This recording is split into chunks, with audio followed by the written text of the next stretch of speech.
ومولانا محمد اللهم صل على سيدنا ومولانا محمد وعلى آله وصحبه وبارك وسلم. ناظرین حضرات، یہ کتاب ہم نے اپنی طرف سے پوری کوشش کی ہے کہ لفظ بلفظ کشف المحجوب میں جو لکھا ہے اسے آپ کے سامنے پیش کیا جائے، مگر پھر بھی ہم سے کوئی بھول ہوئی ہو تو داتا صاحب سے معافی چاہتے ہیں اور آپ سے درخواست کرتے ہیں کہ جہاں کوئی بات سمجھ میں نہ آ رہی ہو تو اسے آپ کشف المحجوب سے کتاب سے ملا کر صحیح معنی پتہ کر سکتے ہیں تاکہ آپ کو صحیح معلومات مل سکیں. ہم سب کو اللہ اپنے حبیب صلی اللہ علیہ وسلم کا صدقے توفیق دے کہ ہم صحیح علم حاصل کریں اور اس پر چل کر معرفت الہی حاصل کریں. اللہ تعالی ہم سب کا حامی و ناصر اور مدد کرنے والا ہے. بے شک وہی ذات ہے جس نے ہمیں پیدا کیا اور وہی ہمیں اپنی طرف لوٹانے والا ہے. اثبات کرامت. اعوذ باللہ من الشیطان الرجیم. بسم اللہ الرحمن الرحیم. اللہم صلی علی سیدنا و مولانا محمد وعلی آل سیدنا و مولانا محمد وبارک وسلم. اثبات کرامت. واضح رہنا چاہیے کہ صحیح طور پر مکلف ہونے کی حالت میں ولی کے لیے کرامت کا ظہور جائز ہے. اہل سنت و جماعت کے دونوں فریق یعنی علماء و مشائخ کا اس پر اتفاق ہے اور عقل کے نزدیک بھی یہ ناممکن و محال نہیں ہے، اس لیے کہ یہ از قسم قدرت الہی ہے اور شریعت کے اصول میں اس کے اظہار کے منافی ہونے پر کوئی اصل نہیں ہے، اور یہ ارادہ حسن اور وہم و عقل سے بعید بھی نہیں ہے. کرامت ولی کی صداقت کی علامت ہے. جھوٹے پر کرامت کا ظہور جائز ہی نہیں ہے اور ولایت کا جھوٹا دعویٰ کرامت نہ ہونے سے ثابت ہے بلکہ اس کے جھوٹے دعوے کا نشان ہے. کرامت کی تعریف. کرامت ایسا فعل ہے جو اس کی مانند لانے پر انسانی عادتوں کو عاجز کر دے. معرفت الہی کے لیے استدلالی قوتوں سے صدق کے مقابل باطل کو عاجز کر دینا بھی کرامت ہے. اہل سنت و جماعت کے ایک طبقہ کے نزدیک کرامت حق ہے لیکن معجزے کی حد تک نہیں، مثلا دعاؤں کا لازمی قبول ہونا یا مرادوں کا ضروری حاصل ہونا یا اس قسم کی باتیں جو انسانی عادتوں کو توڑنے والی ہوں.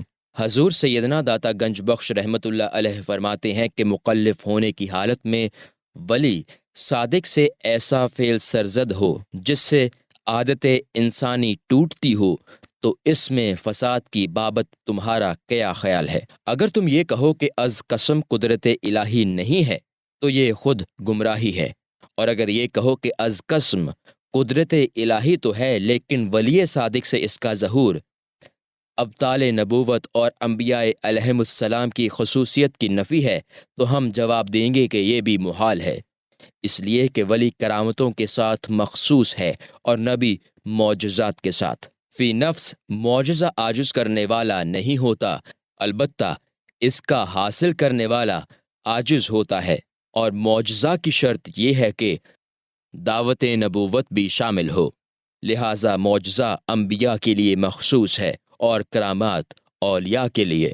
چونکہ ولی ولی ہے اور نبی نبی، اور ان کے درمیان کوئی وجہ التباس و اشتباہ بھی نہیں ہے جس سے اعتراض کیا جائے، اور یہ کہ انبیاء علیہم السلام کے مراتب کی بزرگی اور ان کی عظمت و برتری عصمت اور صفائے باطنی کی وجہ سے ہے، نہ کہ صرف معجزہ یا کرامت یا ایسے افعال کے صدور کی وجہ سے ہے جو خرق عادات ہوں. باتفاق تمام نبیوں کے تمام معجزات خارق عادات ہوتے ہیں اور اصل اعجاز میں سب برابر ہیں، البتہ فضیلت میں ایک دوسرے پر فائق ہیں، جبکہ یہ بات جائز ہے کہ انبیاء کی معجزات خرق عادات میں مساوی ہونے کے باوجود ایک کو دوسرے پر فضیلت ہے.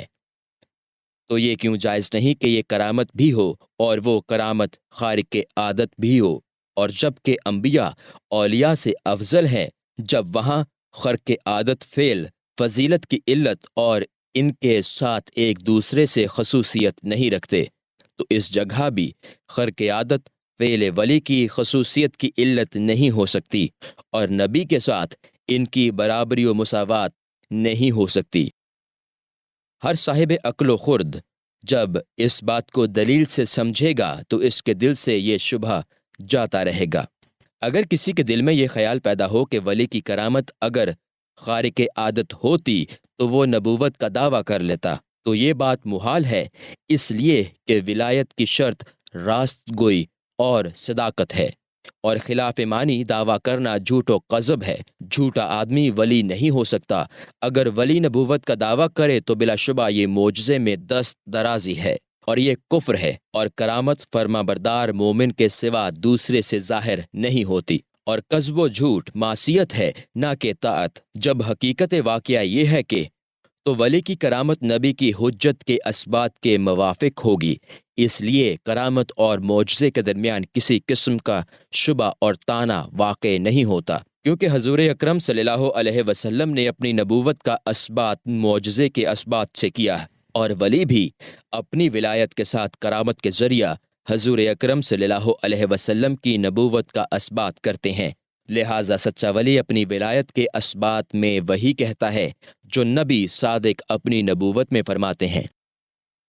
ولی کی کرامت نبی کے اعجاز کا عین ہوتی ہے، اور مومن کے لیے ولی کی کرامت دیکھنا نبی کی صداقت پر زیادہ مہر یقین ثبت کرتا ہے، نہ کہ اس میں شبہ ڈالنا، کیونکہ ان کے دعویٰ میں تضاد واقع نہیں ہوتا جس سے ایک دوسرے کی نفی ہوتی ہو۔ ایک کا دعویٰ بعینہ دوسرے کے دعویٰ کی دلیل ہے، چنانچہ شریعت میں جب ایک گروہ وارث کے دعویٰ میں متفق ہو تو جس وقت ایک کی حجت ثابت ہو جائے تو اس کے دعویٰ میں متفق ہونے کی وجہ سے دوسرے کی حجت بھی ثابت ہوتی ہے، اور جب دعوت میں تضاد ہو اس وقت ایک حجت دوسرے کی حجت نہیں ہوتی۔ جب نبی معجزے کی دلالت سے نبوت کی صحت کا مدعی ہوتا ہے تو ولی نبی کے دعویٰ میں اس کا تصدیق کرنے والا ہوتا ہے، اس میں شبہ کا ثابت کرنا محال ہے۔ واللہ عالم۔ معجزات اور کرامتوں کے درمیان فرق و امتیاز۔ جبکہ یہ بات صحیح ہے کہ جھوٹے سے معجزہ اور کرامت محال ہے، تو لا محالہ خوب واضح کوئی فرق و امتیاز ہونا چاہیے تاکہ اچھی طرح معلوم و ظاہر ہو جائے۔ جاننا چاہیے کہ معجزات کی شرط اظہار ہے اور کرامات اولیاء کی شرط اخفا ہے، اس لیے کہ معجزے کا فائدہ دوسروں کو پہنچتا ہے کہ لوگ نبی کی صداقت پر یقین کر کے ایمان لائیں، اور کرامت کا فائدہ خاص ولی یعنی صاحب کرامت کو پہنچتا ہے، کیونکہ اس میں ولی کی عزت افزائی اور اس کی بزرگی کی نشانی پوشیدہ ہے۔ اور ایک فرق یہ بھی ہے کہ صاحب معجزہ یعنی نبی اسے دور بھی کر سکتا ہے، کیونکہ یہ عین اعجاز ہے، اور ولی دور نہیں کر سکتا کیونکہ یہ کرامت بمعنی عزت افزائی ہے یا استدراج ہے۔ اصل کتاب فارسی کی عبارت سے ایک مفہوم یہ بھی پیدا ہوتا ہے کہ صاحب معجزہ یقین رکھتا ہے کہ یہ خالص اعجاز ہے، اور ولی یقین نہیں کر سکتا کہ یہ کرامت ہے یا استدراج ہے۔ واللہ عالم۔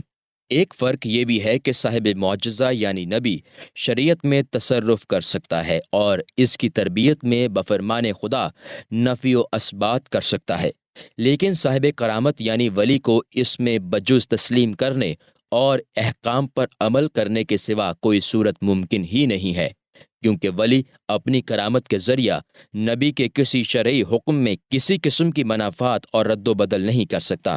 اگر کوئی یہ کہے کہ جب تم معجزے کو خرق عادت سے اور ولایت کو نبی کی صداقت سے تعبیر کرتے ہو اور اسے نبی کے علاوہ بصورت کرامت دوسروں کے لیے جائز سمجھتے ہو، تو اثبات معجزہ پر کرامت کے اثبات کی تمہاری عین حجت باطل ہو جاتی ہے۔ اس کے بعد جواب میں ہم کہیں گے کہ تمہاری یہ بات اس صورت کے برخلاف ہے جس پر تمہارا اعتقاد ہے، اس لیے کہ معجزہ وہ ہے جو لوگوں کی عادت کو توڑنے والا ہے۔ جب ولی کی کرامت نبی کا ہی عین معجزہ ہے تو وہی دلیل دکھائے گی جو نبی کے معجزے کی ہے، اور ایک معجزہ دوسرے معجزے کا توڑ نہیں ہوتا۔ کیا تم نے نہیں دیکھا کہ جب صحابی رسول صلی اللہ علیہ وسلم حضرت خبیب رضی اللہ عنہ کو کافروں نے مکہ مکرمہ میں سولی پر چڑھایا تو مدینہ منورہ میں رسول اللہ صلی اللہ علیہ وسلم نے مسجد نبوی میں تشریف فرما ہو کر وہ سب کچھ دیکھ لیا اور صحابہ کو بتا دیا کہ کفار مکہ حضرت خبیب کے ساتھ ظلم و ستم کر رہے ہیں۔ ادھر اللہ تعالیٰ نے حضرت خبیب کی آنکھ سے بھی درمیان کے پردے اٹھا دیے، حتیٰ کہ انہوں نے بھی حضور اکرم صلی اللہ علیہ وسلم کو دیکھا اور آپ پر درود و سلام بھیجا۔ اللہ تعالیٰ نے ان کا سلام حضور صلی اللہ علیہ وآلہ وسلم کے گوشہ مبارک میں پہنچایا اور حضور صلی اللہ علیہ وسلم نے ان کے سلام کا جواب دیا، اور یہ جواب حضرت خبیب کے کانوں نے سنا اور دعا کی، یہاں تک کہ وہ رو بقبلہ ہو گئے۔ حضور اکرم صلی اللہ علیہ وسلم کا مدینہ منورہ سے مکہ مکرمہ میں ان کو دیکھنا ایک ایسا فعل تھا جو خارق عبادت یعنی معجزہ تھا۔ اسی طرح حضرت خبیب کا مکہ مکرمہ سے مدینہ منورہ میں حضور صلی اللہ علیہ وسلم کو دیکھنا خارق عادت یعنی ان کی کرامت تھی۔ غائب کو دیکھنا خرق عادت ہے، لہٰذا غیبت زمان اور غیبت مکان میں کچھ فرق نہ رہا، اس لیے کہ حضرت خبیب کی یہ کرامت اس حالت میں ہے جبکہ ان کو حضور صلی اللہ علیہ وسلم سے غیبت مکانی تھی۔ یہی صورتحال متاخرین اولیاء کے لیے ہے، کیونکہ وہ حضور صلی اللہ علیہ وسلم سے غیبت زمانی کی حالت میں ہے، اور یہ ظاہر فرق اور واضح دلیل اس بات کی ہے کہ کرامت معجزے کے برخلاف نہیں ہوتی، اگرچہ صورت میں یکساں اور برابر ہوتی ہے مگر معنی اور اعتقاد میں فرق ہوتا ہے۔